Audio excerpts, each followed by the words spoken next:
વ્યક્તિ મોટો કે પછી પક્ષ? આ વાત ત્યારે યાદ આવે છે જ્યારે કોઈ પણ ચૂંટણી હોય અને એ જ સમયે ટિકિટ માટે અહીંયાથી ત્યાં છે કોઈ પણ વ્યક્તિએ મહેનત કરી હોય, માન્યું કે કોઈ વ્યક્તિના કારણે તમને ટિકિટ મળે, પણ ટિકિટ કોણ અપાવે? તો કે પક્ષ જ છે તમને આપવાનો છે અને એ જ પક્ષના સહારે તમે જીતીને આવો છો. તો પછી તમારે આભાર કોનો માનવાનો હોય, વ્યક્તિ કે પછી પક્ષનો? હવે આ વાત ઘણા બધા નવા જે રાજકારણની અંદર યુવાઓ આવેલા છે તેમને ખબર જ નથી. આજે વાત એક એવા જ યુવા નવા મેયરની કરવાની છે કે જેમને એવું લાગે છે કે પક્ષ કરતા વ્યક્તિ જ મોટો છે. નમસ્કાર, આપ જોઈ રહ્યા છો નિર્ભય ન્યૂઝ અને હું છું આપની સાથે રિદ્ધિ. જ્યારે ચૂંટણી આવે છે ત્યારે જો કોઈ નવા નિશાળિયા એટલે કે નવા યુવા રાજનેતાઓ છે, જો એમને ટિકિટ જોતી હોય તો એમને સૌથી પહેલા શું કરવાનું હોય કે જે જૂના જોગીઓ છે તેમની સાથે રહેવાનું, તેમનું કામકાજ જોવાનું, તેમના માનીતા બનવાનું અને પછી એમના જ હસ્તક છે ટિકિટ મેળવવાની. પણ એ નવા નિશાળિયા એટલે કે નવા યુવા રાજનેતાઓ એ ભૂલી જાય છે કે ટિકિટ આપે છે કોણ? તો કે પક્ષ આપે છે, કોઈ વ્યક્તિ નહીં. વ્યક્તિનું લોબિંગ ચોક્કસથી હોય છે, પરંતુ પક્ષ જો ઈચ્છે તો જ એમને ટિકિટ મળે છે અને પક્ષના બેનર હેઠળ જ તે જીતે છે. અને હવે જ્યારે આ વાત કરી રહ્યા છીએ ત્યારે એક એવી જ જ્યાં ઘટના છે મોરબીમાંથી સામે આવી છે. અને મોરબીની ઘટના પછી અહીંયા એક એ સમજવું પડે કે જો જ્યારે રાજકારણની વાત કરીએ ત્યારે સવાલ પહેલા એ થાય છે કે પક્ષ મોટો કે વ્યક્તિ? પક્ષે કોઈ પણ વ્યક્તિને હોદ્દો આપ્યો એટલે વ્યક્તિ મોટો બને છે અને વ્યક્તિના બલિદાનથી જ પક્ષ છે તે ઉજળો બને છે.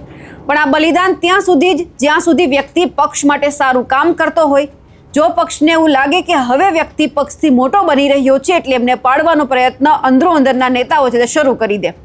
પણ જે વ્યક્તિ એવું માનતો હોય છે કે હું જ સર્વોપરી છું, પક્ષ નહીં, ત્યારે ફરી સવાલ ઊભો થાય છે કે વ્યક્તિ આજે છે અને કાલે નથી, પણ પક્ષ આજે પણ છે, ભૂતકાળમાં પણ હતો અને ભવિષ્યમાં પણ રહેવાનો છે.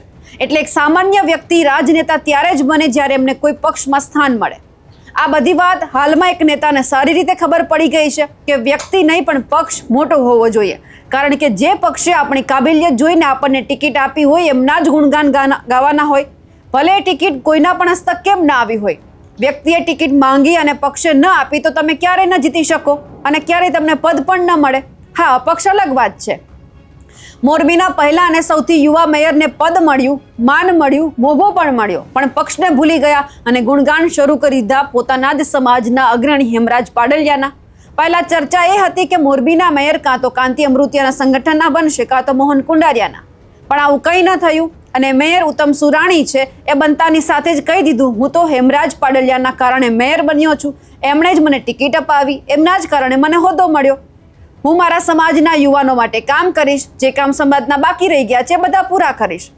આ સાંભળતા લોકોએ એવી પણ ચર્ચા શરૂ કરી દીધી કે મોરબીમાં શું એક જ સમાજ છે? એક જ સમાજ આગળ વધવો જોઈએ? એક જ સમાજે મત આપ્યા છે? મત તો બધાએ આપ્યા છે, વિકાસ તો બધાનો થવો જોઈએ. કારણ કે નવા મેયરને બધાએ સાથે મળીને અહીં જીતાડ્યા છે. જો નવા યુવા મેયર બધા સમાજને સાથે રાખીને નહીં ચાલે તો પછી મોરબીનું ભલું થઈ ગયું. હવે એ પણ સમજવું જોઈએ કે હેમરાજ પાડલિયા કોણ છે કે જેમના આટલા ગુણગાન છે નવા યુવા મેયર છે ગાઈ રહ્યા છે. હેમરાજ પાડલિયા રાજકીય અને સામાજિક ક્ષેત્રે સક્રિય છે. તેઓ ગુજરાત પ્રદેશ ભારતીય જનતા પાર્ટી બક્ષીપંચ મોરચાના સામાજિક સંકલન સેલના પ્રદેશ કન્વીનર તરીકે સેવા પણ આપે છે. રાજકારણની સાથે તેઓ સામાજિક ક્ષેત્રે પણ સક્રિય છે અને ઋષિવંશી સમાજ સેવા સંઘ ગુજરાતના જે સ્થાપક પ્રમુખ છે. સાથે યુવા મેયરે એવું પણ નિવેદન આપ્યું કે હેમરાજ પાડલિયા છે, એમણે મને જ્યારે ટિકિટ અપાવી એટલે એમના જ આશીર્વાદ મારા ઉપર છે, એમના કારણે હું મેયર બન્યો. અને એ પછી ચર્ચા શરૂ થઈ કે હેમરાજ પાડલિયાએ જો ટિકિટ ન અપાવ્યું તો તે મેયર કેમ બનત? અને એ જ પછી મેયરની સ્પષ્ટતા પણ સામે આવી અને કહી દીધું કે મોરબી જિલ્લા ભાજપ અને સંગઠન દ્વારા મને ટિકિટ આપવામાં આવી છે અને એમના થકી હું જીત્યો છું અને લોકોના સહકારથી હું મેયર બન્યો છું. ભલે મોડે પણ મેયરને થોડો અહેસાસ તો થઈ જ ગયો કે પક્ષ સર્વોપરી છે અને લોકોના કારણે તે મેયર બન્યા છે. એટલે જે નવા રાજનેતાઓ અત્યારે બની રહ્યા છે એ લોકોને ક્યાંક એવું લાગે છે કે જે વ્યક્તિ એમના માટે લોબિંગ કર્યું છે એ જ સૌથી મોટા છે, પક્ષ નહીં. પરંતુ ક્યાંક પક્ષ છે એમને એ પણ ભાન કરાવી જ દેશે કે તમે જે કંઈ પણ છો એ અમારા થકી છો. જો અમે તમને ટિકિટ આપી છે એટલા જ માટે તમે અમારા બેનર હેઠળ જીત્યા છો, એટલે તમારે અહીંયા ગુણગાન ફક્ત ને ફક્ત પક્ષના ગાવા જોઈએ, કોઈ વ્યક્તિના નહીં. અને પછી મેયર સાહેબ સામે આવ્યા અને એમણે કહી દીધું કે હા, હું મારા મોરબીના લોકોની સેવા કરીશ, એમના વિકાસના કામો કરીશ. પણ આ બધું ક્યાંક એવું લાગ્યું કે કોઈકે એમને સમજાવ્યું હશે કે તમે ભલે યુવા રાજનેતા છો પણ અહીંયા તમારે સૌથી પહેલા પક્ષને સાચવવો પડશે. આ બધાની વચ્ચે આપણે ઉત્તમ સુરાણી જે નવા અને સૌથી યુવા મેયર બન્યા છે તેમનું એ જૂનું નિવેદન પણ સાંભળીએ અને એ પછી એમણે જે સ્પષ્ટતા કરતા ભારતીય જનતા પાર્ટી માટે શું કહ્યું છે તે પણ સાંભળી લઈએ.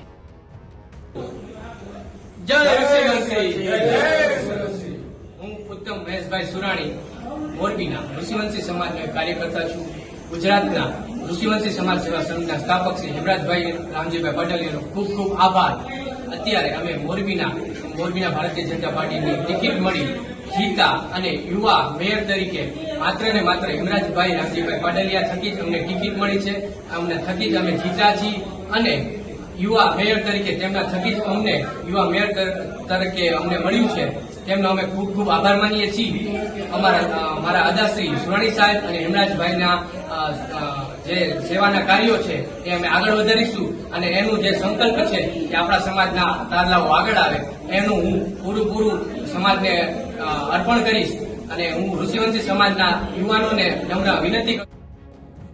નમસ્કાર, હું ઉત્તમ મહેશભાઈ સુરાણી, મેયર મોરબી મહાનગરપાલિકા.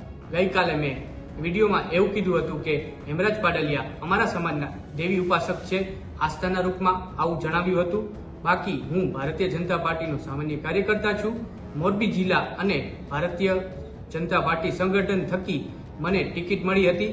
પ્રજા અને પક્ષના પ્રેમભર્યા આશીર્વાદથી જ હું કોર્પોરેટર બન્યો છું અને ભારતીય જનતા પાર્ટીના પ્રદેશ અને જિલ્લાના નેતૃત્વના કારણે જ મને મેયર પદ મળ્યું છે અને પક્ષ મારા માટે મહાન છે અને રહેશે. ભારત માતા કી જય, વંદે માતરમ.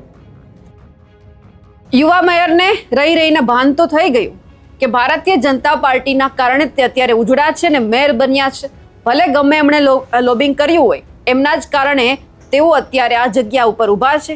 એટલે લોકો પણ આશા રાખીને બેઠા છે કે જે એમના મગજમાં પહેલા ગાંઠ બંધાયેલી હતી કે મારે મારા સમાજ માટે કામ કરવું છે એ હવે તમે છોડી દો, કારણ કે તમારો સમાજ જ મોરબી છે અને તમારે આખા મોરબી માટે કામ કરવું પડશે. મોરબીની જનતાને જ્યારે જરૂર પડશે ત્યારે તમારે સાથે ઊભું રહેવું પડશે અને તમારે એમને બધી જરૂરિયાત પૂરી કરવી પડશે. હવે મોરબીની અંદરથી જે આ માહિતી સામે આવી છે, જે આ ઘટના બની છે, તેમને લઈ આપ શું માનો છો કમેન્ટ કરીને ચોક્કસથી જણાવજો. સાથે જ અમારી નિર્ભય ન્યૂઝ ચેનલને લાઇક, શેર અને સબસ્ક્રાઇબ કરવાનું ભૂલશો નહીં. નમસ્કાર.